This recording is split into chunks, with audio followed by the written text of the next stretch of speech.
Hello बच्चों लोग, कैसे है सब। पिछले वाले वीडियो में यार मैंने तुमको क्या बताया था, डिफरेंशियल इक्वेशंस क्या होते हैं, कैसे उसका यूज़ किया जाता है, उसका पार्ट 1 बताया था। मैंने तुमको कहा था इसका सेकंड पार्ट आएगा करके, ठीक है। उसमें पुराने वाले वीडियो में बताया था, आधा बताया था, पूरा नहीं बताया था, ठीक है। तो आज की इस वीडियो में क्या है, मैं उसी चीज़ को कवर करूँगा, ठीक।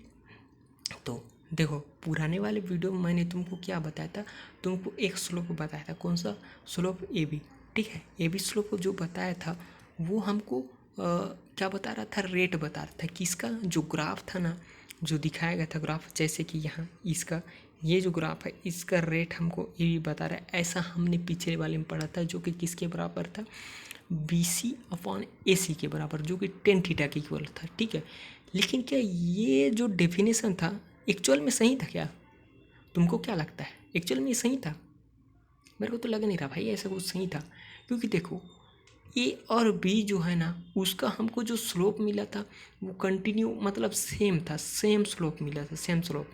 लेकिन हमारा जो ग्राफ है भाई साहब, उसका स्लोप तो सेम नहीं है।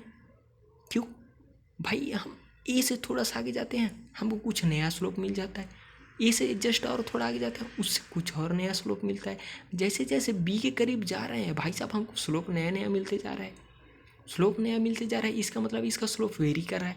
और आपने जो पहले दिया था, आपने पहले क्या कहा था कि इसका स्लोप हर जगह सेम है, पॉइंट ए और पॉइंट बी के बीच में इसका स्लोप हर जगह सेम है भाई। लेकिन ऐसा कुछ तो है नहीं, तो धोखा हो रहा है ना। तो ये चीज़ तो गलत दिया है ना यार। यहाँ जो दिया है ठीक है, इस तरह से निकलेगा, लेकिन ये निकलेगा, ये सही नहीं है, ठीक है। जो यहाँ क्या दिया है, बी सी अपॉन ए सी, इस फॉर्म में ज़रूर निकलेगा हमारा जो स्लोप है। लेकिन जो स्लोप है वो कंटिन्यू यही नहीं रहेगा हर पॉइंट में, क्योंकि हमारा स्लोप ही वैसा नहीं है। जैसे जैसे हम ए से आगे जाते जा रहे हैं, उसको स्लोप एकदम बढ़ता जा रहा है ना। उसका जो स्लोप है, मतलब जो उस स्लोप का जो एंगल है वो 90 डिग्री के और ज़्यादा नज़दीक, और ज़्यादा अधिक रेट से करीब होते जा रहा है। तो इसका मतलब है कि जो गिवन है वो तो सही नहीं है। मतलब है कि ये जो गिवन जो फॉर्मूला है प्रिसाइज वाला, ये तो करेक्ट नहीं है ना। तो ये करेक्ट नहीं, इसी चीज़ को यहाँ बताया गया है कि ये तो इसका एक्चुअल डेफिनेशन नहीं होगा, ठीक है। यहाँ जैसे दिया है ये वाला जो है ना, ये यहाँ दिया है कि एक्चुअल में ये सही तो नहीं है। तो सही क्या है? अब सही करने के लिए क्या करें? सही करने के लिए हम ये कर सकते हैं कि जो स्लोप है उसमें जो पॉइंट ए है, पॉइंट ए के बीच जो हमने डेल्टा एक्स काटा है, ठीक है। डेल्टा एक्स मतलब एक छोटा सा, क्यों ना उस डेल्टा एक्स का वैल्यू हम बहुत एकदम छोटा कर दें। एकदम छोटा कितना? इसको हम जीरो को करीब ले जाते हैं। जीरो नहीं करेंगे, लेकिन जीरो को करीब जरूर करेंगे, ठीक है। ठीक है जी, डेल्टा एक्स को कर देते हैं। तो अब वाई में क्या फर्क पड़ेगा? तो भाई साहब जो बी है, जो जितना दूर गया है डेल्टा एक्स को, जब हमने बड़ा वाला किया था तो हमारा जो डेल्टा एक्स था हमको डेल्टा वाई मिला था। अब हमने डेल्टा एक्स को जीरो के करीब जब काट रहे हैं तो भाई बी को भी एक के करीब लाओ। क्यों?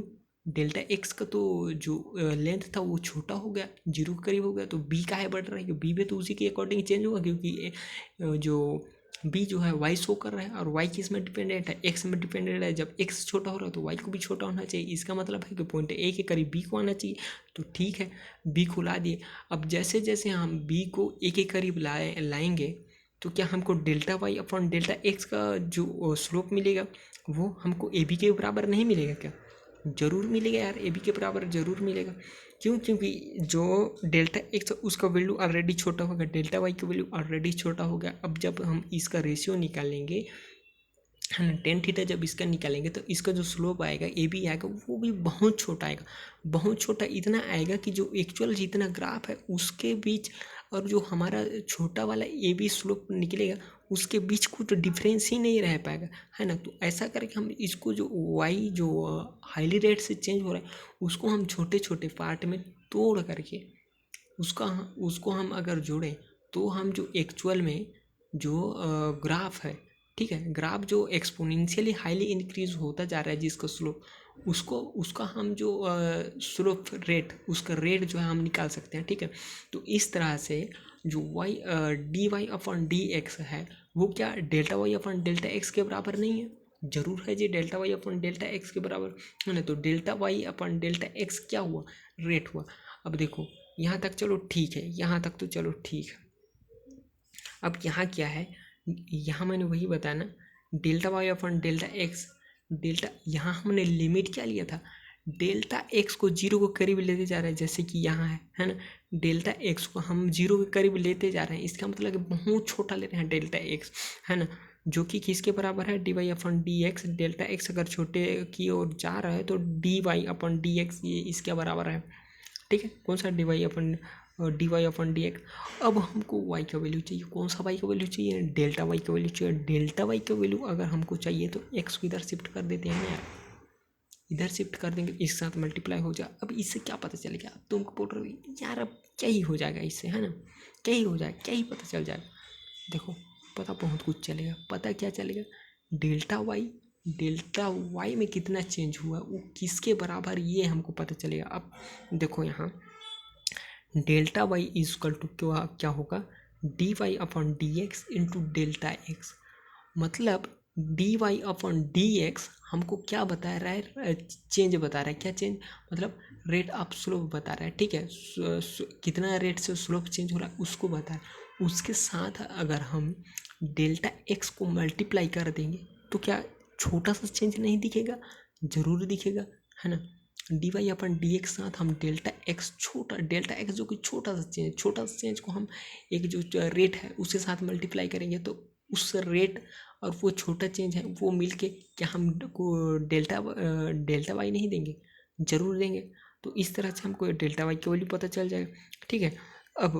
अब क्या होगा, यहाँ एक चीज़ नोट करने के लिए दे है कि Y function increases with increasing the X at a point, ठीक है। इसमें बेसिकली यही दिया है कि जो वाई है, वाई आपका इंक्रीज कैसे होगा, जैसे जैसे आप एक्स को इंक्रीज करोगे आपका वाई भी इंक्रीज होता जाएगा, ठीक है। तो यहाँ D Y upon D X is positive, तो इस तरह से आपका D Y upon D X positive मिलेगा, ठीक है। जैसे जैसे आपका वाई इंक्रीज कर रहा है एक्स भी इंक्रीज कर रहा है ना, एक्स और वाई इंक्रीज कर रहा है तो आपको D Y upon D x है वो पॉजिटिव मिलेगा। इसका क्या मतलब है कि इसका रेट ऑफ चेंज मतलब स्लोप ऊपर की ओर जा रहा है, ठीक है, स्लोप ऊपर की ओर जाते जा रहे हैं, तो इस तरह से पॉजिटिव मिलेगा। लेकिन ये तो चलो पॉजिटिव हो गया, लेकिन D Y upon D X negative भी तो मिल सकता है ना। तो वो किस केस में मिलेगा, वो मिलेगा तब जब तुम्हारा एक्स कंटिन्यू बढ़ता जाएगा लेकिन वाई तुम्हारा नेगेटिव रहेगा, है ना। वाई सपोज ऐसा है आप इधर जा रहे हो, अभी वाला में क्या हुआ है, अभी वाले केस में आप एक्स बढ़ा रहे हो, वाई आपका कंटिन्यू ऐसा बढ़ता जा रहा है, ठीक है। लेकिन ये तो चलो ऐसा हुआ तो चलो डी वाई अपन डी एक्स आपको पॉजिटिव मिलेगा, लेकिन डी वाई अपन डी एक्स जरूरी थोड़ी ना है पॉजिटिव मिलेगा, वो तो नेगेटिव भी मिल सकता है।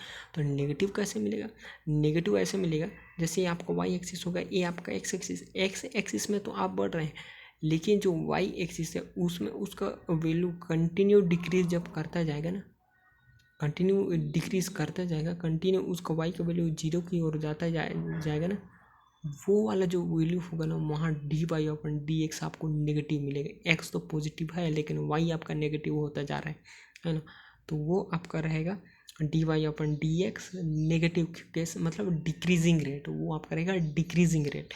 तो यही चीज़ यहाँ जितना भी है बताया गया है। अगर आप लोग बुक पढ़ना चाहते हैं तो एक बार बुक पढ़ लीजिए, लेकिन मैंने जितना यहाँ दिया था उस चीज़ को तो एकदम आसान शब्दों में समझा दिया, ठीक है। तो आई होप तुम लोग को अच्छे से समझ आया होगा, नहीं आया तो एक बार कमेंट करना, मैं फिर से तुमको समझाऊंगा, ठीक है। और हो सके कुछ डाउट भी रहा होगा, ऐसा नहीं होगा कि एकदम समझ आ गया होगा, क्योंकि टॉपिक थोड़ा सा वैसे ही है, लेकिन इसको इजी तरीके से भी समझा जा सकता है ना। अगर तुमको समझ नहीं आया तो तुम लोग कमेंट करना, मैं ज़रूर समझाऊंगा एक बार फिर से तुम लोग को, ठीक है।